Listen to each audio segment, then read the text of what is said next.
Hello, this is the start of week 12 for TWC. I'm going to try to keep this video very brief. I've heard some people are not watching the videos, so I'm going to be sending this out with a link and get you to watch by making it shorter, hopefully. I do cover in our videos what we're going to be doing for the week. I've got a lot of questions that if you had watched, it would help. So please, if you're watching it, you're probably already doing it, but help your friends know that they should be watching the videos as the first thing they do during the week so they can know what the work is and understand how to complete it more easily. So this week, the whole week is really devoted to editing. You should have done 3 charts 2 weeks ago for your AAC survey data that were in Excel. And then last night, Sunday, you should have completed an infographic with 3 different charts. So the total would have been 6 different charts, 3 of them in an infographic that had a story that you were telling, a main point, a thesis. So hopefully at this point you have at least 3 charts and graphs, bar charts, line charts, things that we can, that would be in Excel, an icon array, maybe pie charts, maybe a word cloud. I haven't seen any yet. Hopefully we got some word clouds. So you should have a wide variety of different chart types. Now we want to edit them and make them follow all of our rules for our data visualization checklist because we want them to be clean and clear and concise. We want them to communicate well and to really meet the requirements for the class.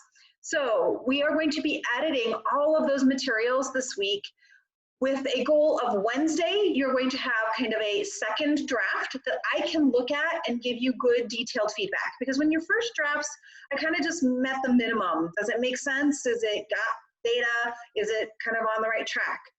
This is going to be more, are you making good adjustments? Are you making it more clear, concise? Did you take the feedback I provided on your prior assignments and incorporate that? So second draft is going to be a second draft. It should be different and better than your first draft, and I will look at them and see what you've changed. And then I will provide feedback on your second drafts, and hopefully you should have that feedback by Friday. Then for Sunday, you are going to be turning in your final draft. So if you remember, I've told you all along, this class is divided into thirds. We did the first third, which we ended up with your book information, and then we did this middle third on your AAC project, and we're going to finish that third up basically this week. You're going to turn in your final drafts. We're going to use those, select from them to create your poster for your showcase. But individually, you are each going to be creating your final drafts of 3 charts and 1 infographic for Sunday.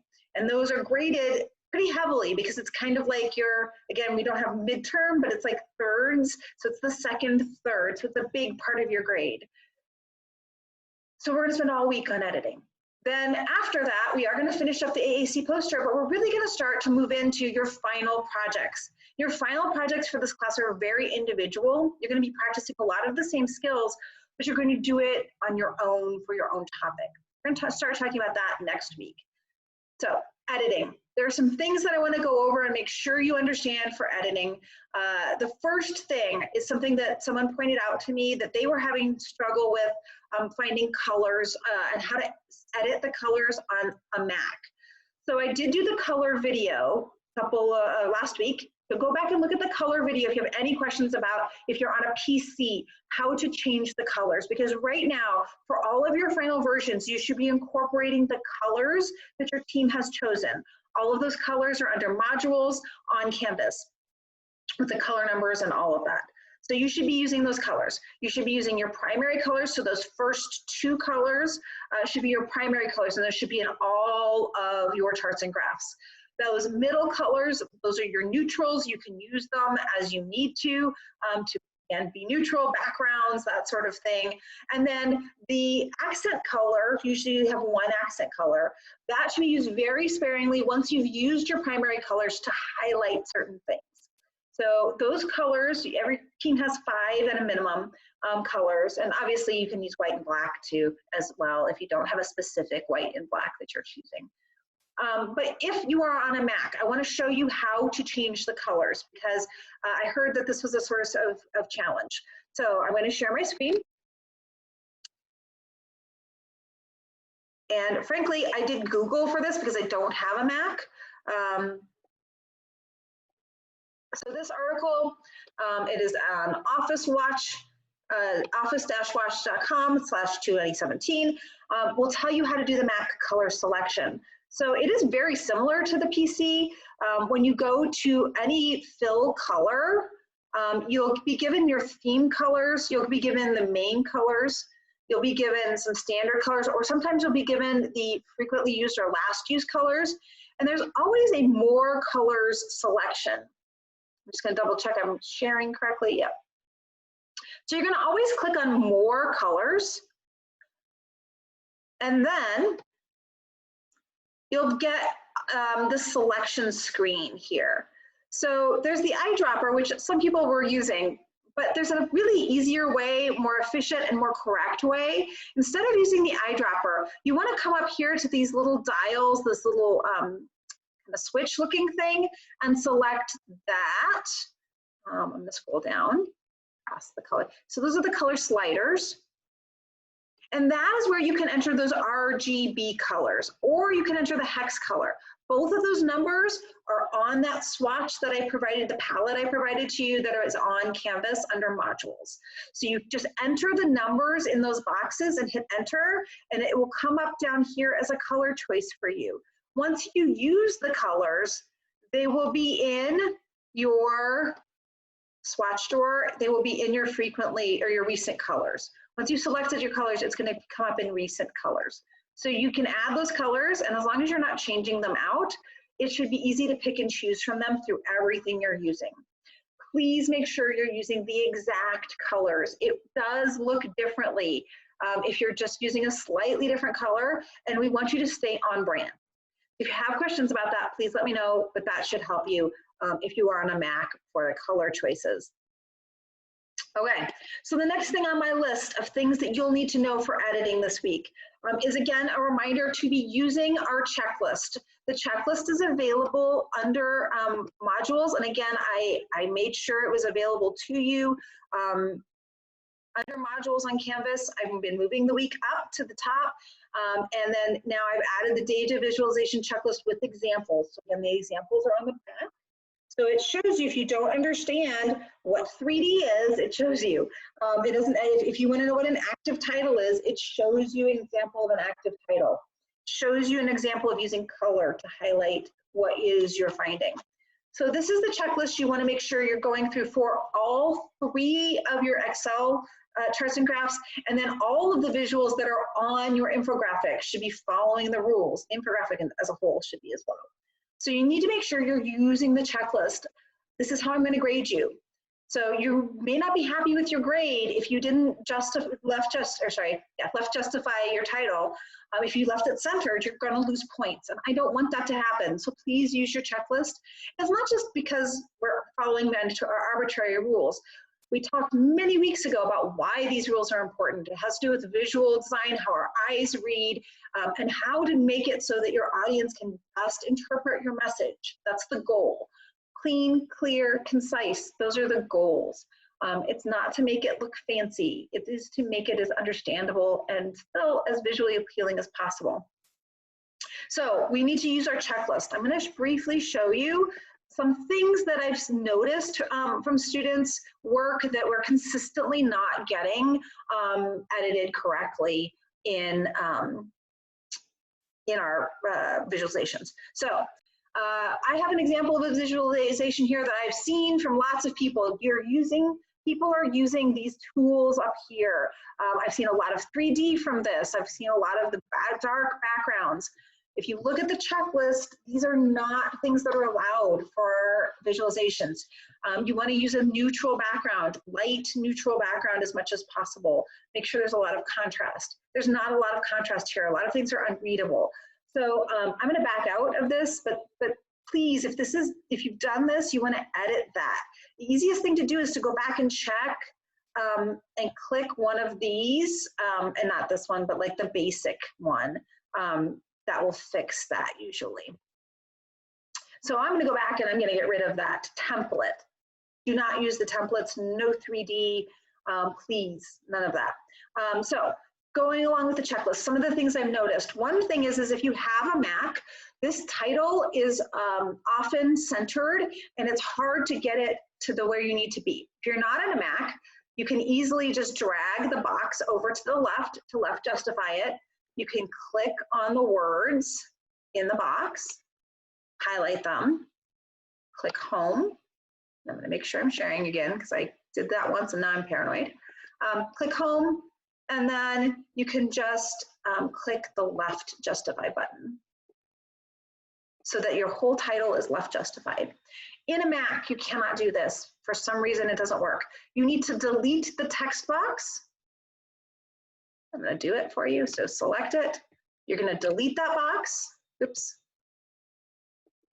Just select the box. And then you're going to insert a text box, put it over here, type your title in, left justify it, and now you'll have a title. So again, if you're on a PC, easier to do. So left justifying the title, making it an active title. So instead of GPA and health or cost to ride service or number of people with a drug addiction, that's descriptive. We want to know, what are you wanting us to get out of that? So in this case, respondents are willing to spend $3.23 per year to support a bee-friendly campus. If it was a descriptive title, I would say average expenditure for bees. That's descriptive. I want to what do you want me to know from it? So make it an active title. In your title, use size and color to help highlight the thing, the message, the thing you want to tell us.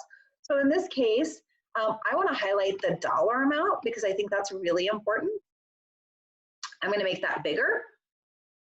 And I want to highlight the topic, bee-friendly campus.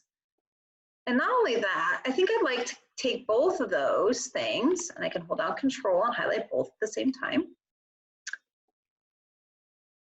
And I want to take both of those things and I want to make them stand out with my colors. So I'm going to choose my colors, and I don't have the numbers from what we used before. So I'm going to see.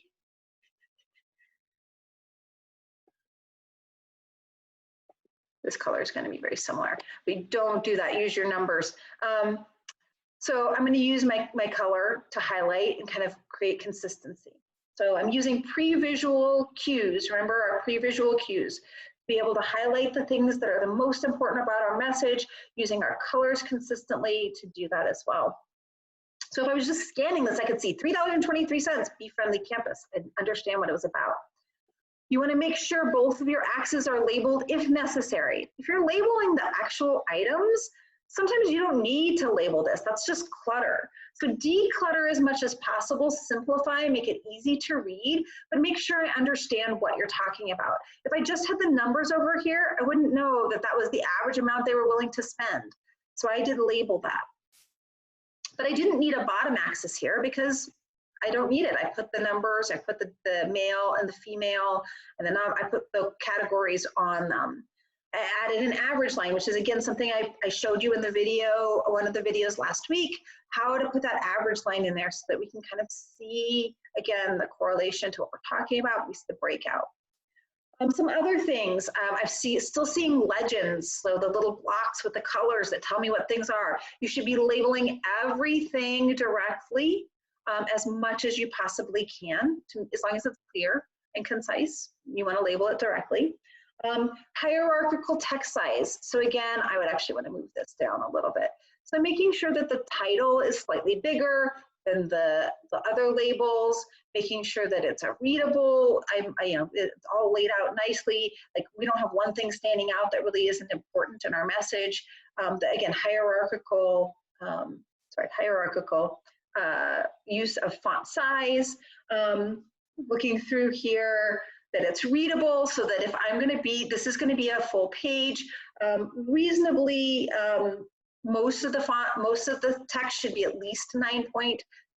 This should be at least 20 point for a title. data label directly, but you use it as sparingly as possible to get your message across. We don't have clip art, decoration, 3D, all of those things that just take away from the message and don't make it look any better. Using the intentional color scheme, so making sure you're staying with the color scheme for your project, making sure that you're highlighting key things, using those accent colors, using colors that stand out more for things that need to be highlighted. You can use shade. So one of the things is within your colors, if you remember shade, when I go to more colors, so if I have one of my standard color, so maybe this is the color, this is our color for our class that we're using. I can use shades within that color, so I can add whites to within the same color, add white to it to make it to be able to use the same color but different shades. So you can change shades if you want to with your colors. Just keep it in the same, with the same hue, the same color. Okay, so we got color. We're using color to make sure we're highlighting important facts, and we're de-emphasizing things that aren't as important. So using the more neutral colors, de-emphasizing things that aren't as important. Making sure you have good contrast in all cases, that things are consistently laid out. So if I'm labeling at the bottom, I'm not labeling at the top. In other places, that it's all consistent. Checking for spelling, consistent use of grammar and punctuation, making sure you're clear in what you're saying. No grid lines, no lines around the outside of the whole thing when you save it. So this one you can still see has this line here. You want to make sure you double click that and get rid of the lines. Again, you can usually see border, and I want no border, no line. So we have no border now, should be. So now you can see the line went away. So making sure you're doing all of the little things to make it one clear, clean, concise visual. All of the things are on the checklist. I'm highlighting the ones that I've seen a lot. The title, still having legends, still having grid lines, not using color, all of those things I've been seeing consistently. The last thing before I stop talking about the specifics is the thing that I am still seeing is people not saving to a new sheet and saving their PDFs so I can see your whole graphs. I'm going to start giving zeros if I cannot see all of your graphs and charts. I have to. I cannot grade them if I cannot see them. So I'm going to, one more time, I'm going to create a separate video that walks you through saving your chart into a separate sheet and saving it as a PDF. Now, unfortunately, I can only show you the PC version. The Mac version is slightly different, and I'm going to walk you through that as well with just online pictures. But I'm going to save that as a separate video. If there is someone that turns in a document this week that is just a list of their data with a little picture in it because you can't save it to a new chart, you will earn a 0. I'm serious about it this week because I cannot grade your work otherwise, and we can't use your work if it's submitted that way. So I will submit a separate video for that. So this week, Wednesday, you're going to submit a second draft. I'm going to provide you feedback. Please go to Canvas under grades and scroll down to it, and you'll see the little thing where you can see my comments. If you don't look at your comments and incorporate them, you will also earn fewer points on your final, and I don't want that to happen. So please make sure you look at your comments. Again, go to Canvas, grades, and you can scroll down to the assignment, and there's a little box you can click and see my comments. Final draft will be due Sunday, and I expect, again, incorporated comments. Please make sure, if you haven't yet, sign up for, I have several slots on Sign Up Genius for one-on-one meetings. They're 15 minutes. I'll go through the things you already have. We'll talk through some changes that you could make. Earns extra credit, although if you don't meet your appointment time, I do deduct participation credit because I can't just sit around all day waiting for people to not show up. So so far everybody showed up. It's been wonderful to see you. I like seeing you, and I'm offering extra credit to do one-on-ones to talk through some things you might want to change. After Wednesday, I won't have Sign Up Genius, but you can always email, text me, however you would like. We will set up a Zoom time and I will work through your work with you. I will sit there, we can screen share, and I can help you do this editing. I would do this in the classroom. I feel badly that I can't be there to help you with it. So please take me up on my offer and come and visit me with Zoom, and we will work on it together so you can have the best final project on Sunday that you can have. I'm not planning on making a Wednesday video at this point unless I get a lot of questions that I need to answer. So today, this will be the video for the week. I will be sending out announcements. If we are going to have an in-person meeting next week, I'm going to talk to your team leaders and see if we need to. If we're going to have an in-person TWC class, I will give you some good advance notice for that. But otherwise, next week we will have more videos, probably Sunday or Monday and Wednesday again next week as we start to work on our new projects. Take a look at the other video I'm going to post if you need to. Otherwise, I will see you next week. I hope to hear from you. Bye.